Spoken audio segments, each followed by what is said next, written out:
नमस्कार विद्यार्थियों, मैं मेघराज टेलर राजनीति विज्ञान कक्षा 12 की ऑनलाइन कक्षाओं में आपका स्वागत करता हूं। पिछली कक्षा में हमने राज्य के नीति निर्देशक तत्वों के परिचय के बारे में पढ़ा। आज हम राज्य नीति निर्देशक तत्वों का विस्तार से अध्ययन करेंगे।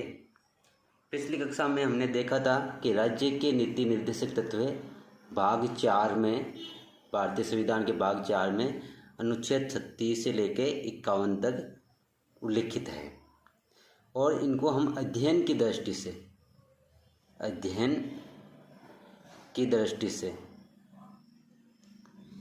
4 भागों में बांटा था।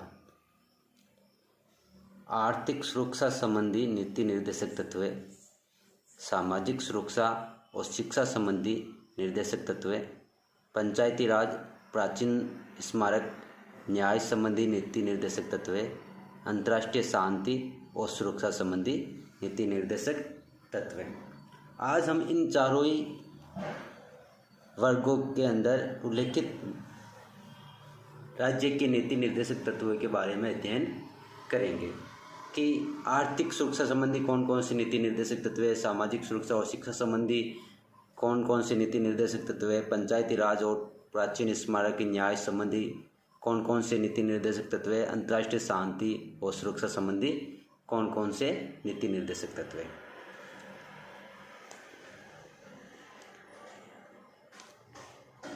सबसे पहले हम आर्थिक सुरक्षा संबंधी नीति निर्देशक तत्वों के बारे में पढ़ेंगे कि भारतीय संविधान के अंदर आर्थिक सुरक्षा से संबंधित कौन कौन से मुख्य नीति निर्देशक तत्व हैं। तो आर्थिक सुरक्षा के संबंध में जब हम नीति निर्देशक तत्वों का वर्णन करते हैं तो अनुच्छेद 39 के अंदर जो नीति निर्देशक तत्व लिखे हुए हैं उसके अंदर हमें आर्थिक सुरक्षा संबंधी कानून बनाने की राज्य की शक्तियों के बारे में, निर्देशों के बारे में पता चलता है। अनुच्छेद 39 के अंदर लिखा हुआ है कि राज्य अपनी नीति इस प्रकार से निर्धारित करेगा, यानी कि राज्य अपने कानून इस प्रकार से बनाएगा कि पुरुष और स्त्री सभी नागरिकों को, पुरुष हो चाहे स्त्री हो, सभी नागरिकों को समान रूप से जीविका पर्याप्त साधन, यानी कि स्त्री और पुरुष सभी को समान रूप से जीविका यानी जीने के लिए जो साधन है वे जीविका के पर्याप्त साधन प्राप्त करने का अधिकार हो, जीविका के पर्याप्त साधन प्राप्त करने के अधिकार हो। दूसरी बात इसमें लिखी हुई है कि समुदाय, कोई भी वर्ग, समुदाय, समाज के भौतिक साधनों के, जो वहाँ पर भौतिक साधन है, उनका स्वामित्व और उनका वितरण, उनका हक किसका होगा, उसका बंटवारा, वितरण इस प्रकार से बंटा हो जिससे सामूहिक हित यानी सबका फायदा को सर्वोत्तम रूप में साधन हो, यानी सबका फायदा बराबर हो, सबसे ज़्यादा फायदा हो सबको, इस प्रकार से उनका वितरण व स्वामित्व बना रहे।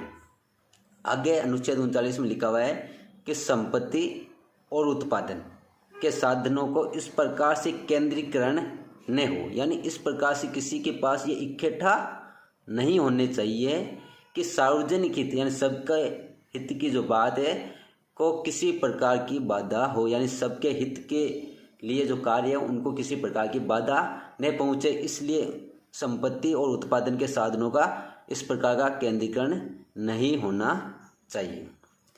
आगे इसके अंदर लिखा हुआ है, आगे जब अनुच्छेद 39 हम देखते हैं तो आता है कि स्त्री और पुरुषों दोनों को समान कार्य के लिए समान वेतन, नहीं तो महिला को वेतन ज़्यादा मिले, नहीं पुरुषों को वेतन ज़्यादा मिले, एक जैसे कार्य के लिए यानी समान कार्य के लिए समान वेतन मिले, इस प्रकार की राज्य व्यवस्था करे, इस प्रकार के कानूनों का निर्माण करे।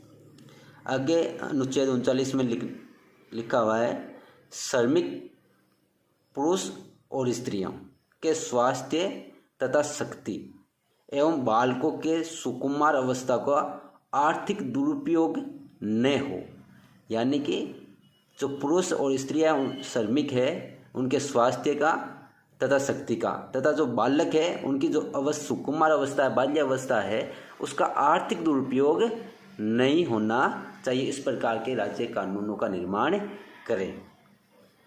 आगे लिखा हुआ है अनुच्छेद 39 में, राज्य के द्वारा बच्चों के स्वस्थ रूप से विकास के लिए अवसर व सुविधाएं प्रदान की जाएगी।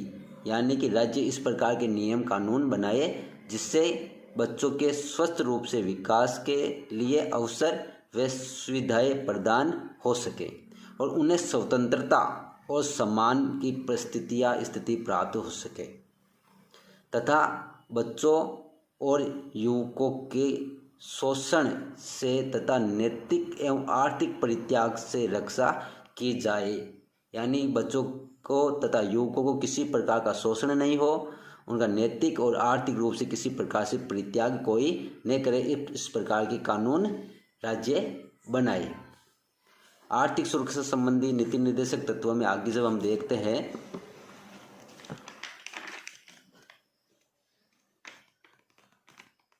तो आर्थिक सुरक्षा संबंधी नीति निर्देशक तत्व का वर्णन आगे अनुच्छेद 41 में देखने को मिलता है। अनुच्छेद 41 में, पहले हमने 39 में देखा विभिन्न बातें, अब अनुच्छेद 41 में। अनुच्छेद 41 में लिखा हुआ है, राज्य अपने विकास और आर्थिक सामर्थ्य, यानी राज्य अपने विकास जो कर रहा है उसमें तथा उसके पास जो आर्थिक सामर्थ्य है कि सीमाओं के अंतर्गत इनके अंदर रहते हुए इस प्रकार का प्रयास करेगा कि प्रत्येक व्यक्ति को योग्यता अनुसार रोजगार प्राप्त हो सके तथा शिक्षा प्राप्त कर सके तथा बेकारी, वृद्धावस्था, बीमारी, अंगविहीन होने की दशा में सार्वजनिक लोक सहायता प्राप्त हो सके। तो अनुच्छेद 41 के अनुसार राज्य अपने विकास और आर्थिक सामर्थ्य की सीमा के अंदर रहकर इस प्रकार के प्रयास करे कि प्रत्येक व्यक्ति को योग्यता अनुसार रोजगार प्राप्त हो सके, शिक्षा प्राप्त हो सके, बेकारी, वृद्धावस्था, बीमारी और अंगहीन की दशा में सार्वजनिक लोक सहायता प्राप्त कर सके। आर्थिक सुरक्षा संबंधी नीति निर्देशक तत्वों में आगे अनुच्छेद 42 में वर्णन मिलता है जिसमें लिखा है कि राज्य काम के लिए यथोचित, यानी काम करने के लिए जो उचित हो सके तथा मानव उचित दशाओं का प्रबंध करेगा जिसके अंदर मानव कार्य कर सके। इस प्रकार की कार्य की व्यवस्था के लिए वातावरण निर्माण करेगा तथा ऐसी व्यवस्था करेगा जिससे कि स्त्रियों को प्रसूतावस्था, गर्भावस्था में कार्य न करना पड़े। यानी कि स्त्रियां हैं उनको प्रसूतावस्था में कार्य न करना पड़े। सरकार द्वारा इसके ऊपर बहुत सारे कानून भी बनाया हुआ है कि जब महिला गर्भावस्था, प्रसूतावस्था में हो तो उनको अवकाश प्रदान किया जाता है। आगे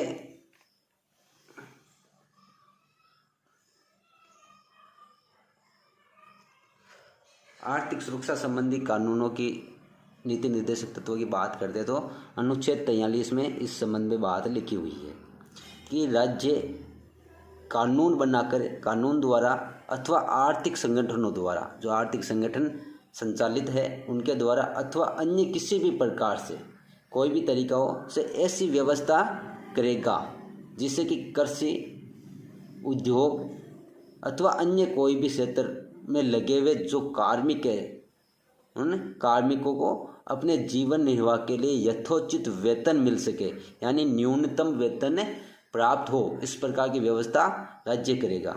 वे अपने अवकाश के समय का पूरा उपयोग कर सके, यानी कार्मिक को अगर अवकाश प्राप्त हो तो वे उस अवकाश का पूरा प्रयोग कर सके, इस प्रकार की व्यवस्था करेगा तथा उनका जीवन स्तर ऊंचा उठ सके, यानी कि श्रमिकों के, कार्मिकों का जीवन स्तर भी ऊंचा उठ सके, इस प्रकार की व्यवस्था राज्य करेगा।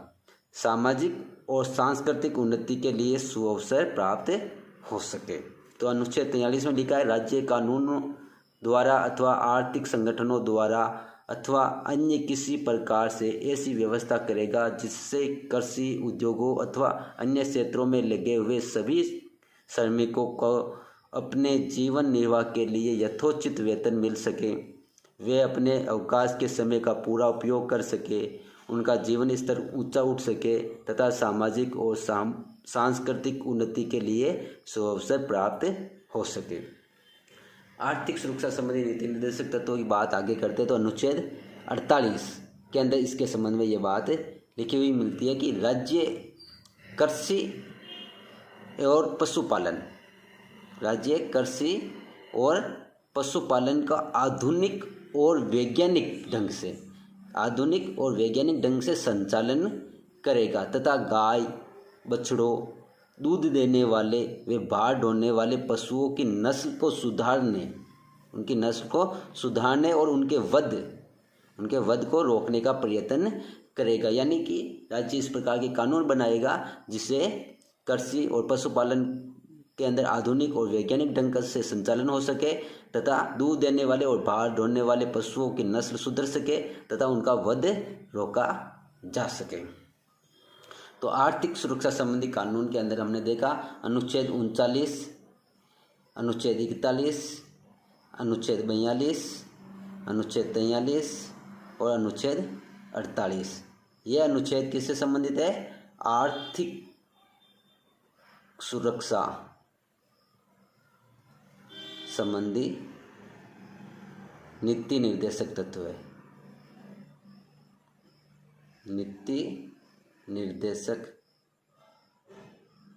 तत्व है। आर्थिक सुरक्षा संबंधी नीति निर्देशक तत्व अनुच्छेद 39, अनुच्छेद 41, अनुच्छेद 42, अनुच्छेद 43, अनुच्छेद 48। आगे अब हम देखेंगे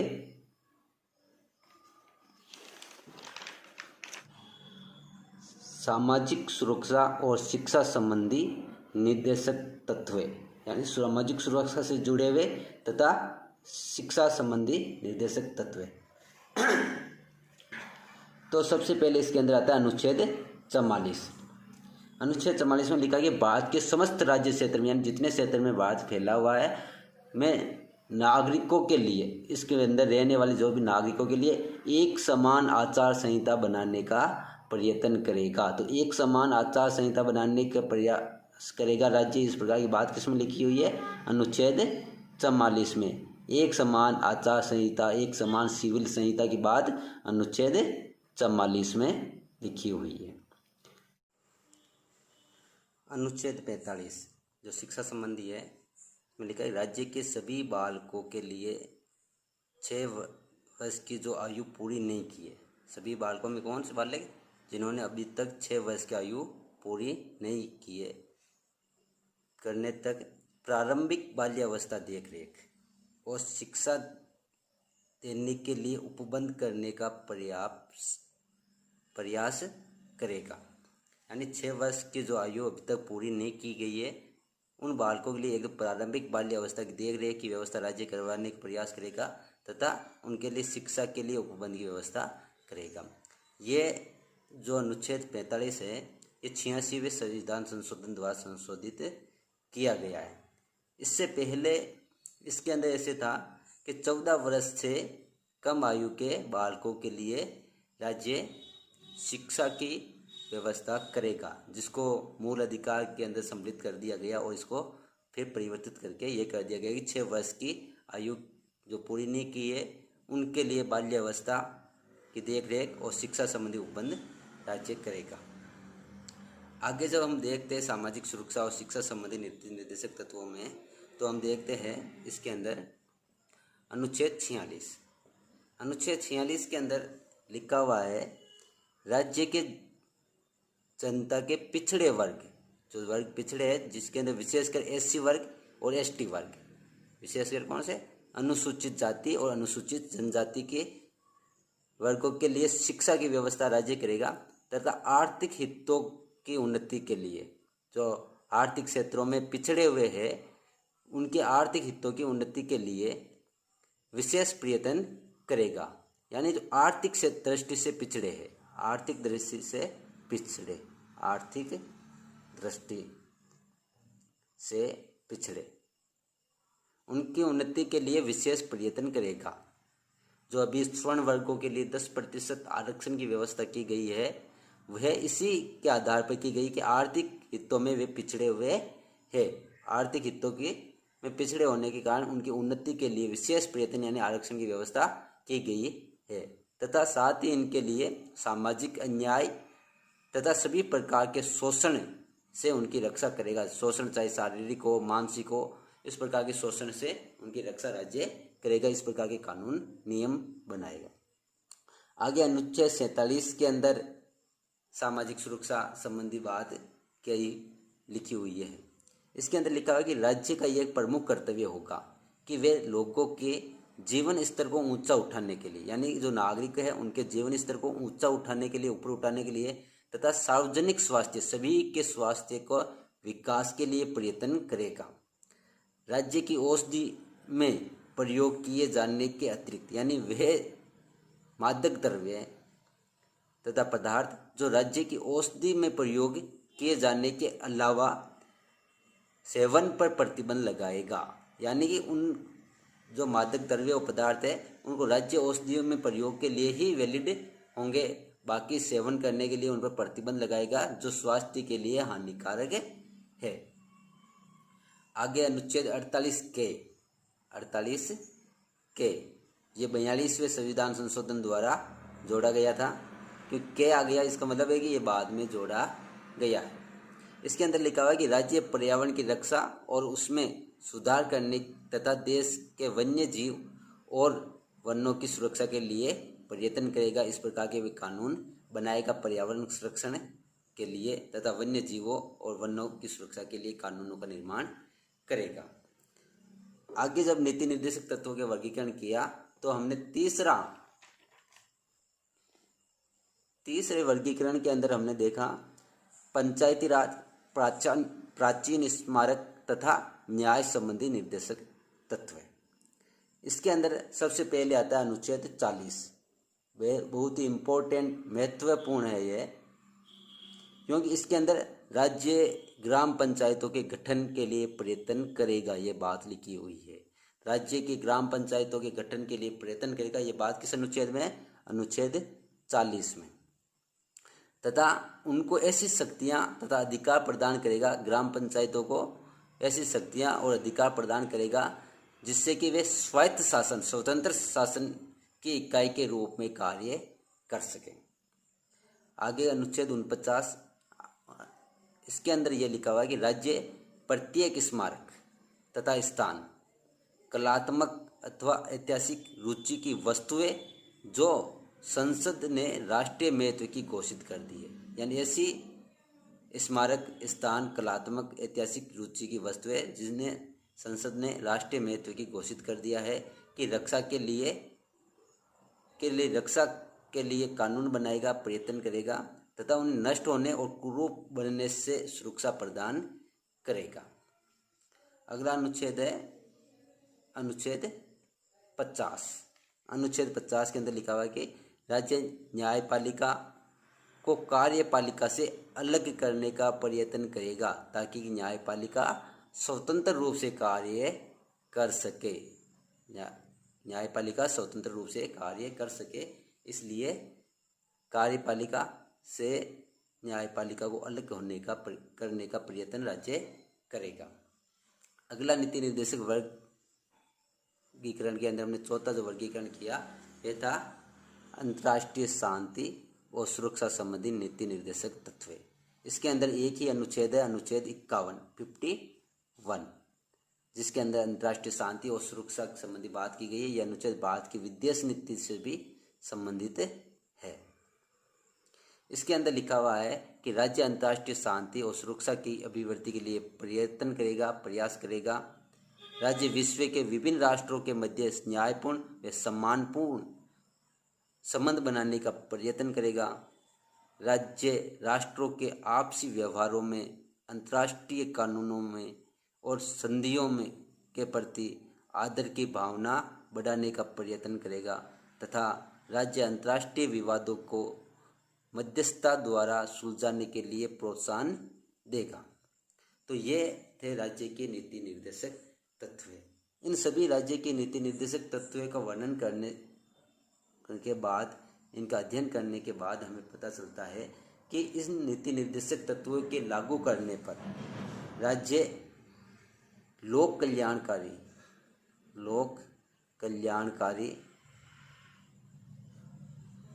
राज्य बनाने में सफल रहेगा, भारतीय संविधान की प्रस्तावना की भावना को लागू कर सकेगा। आगे की कक्षा में हम अध्ययन करेंगे नीति निर्देशक तत्व के महत्व तथा इनके क्रियान्वयन के लिए किए गए प्रयास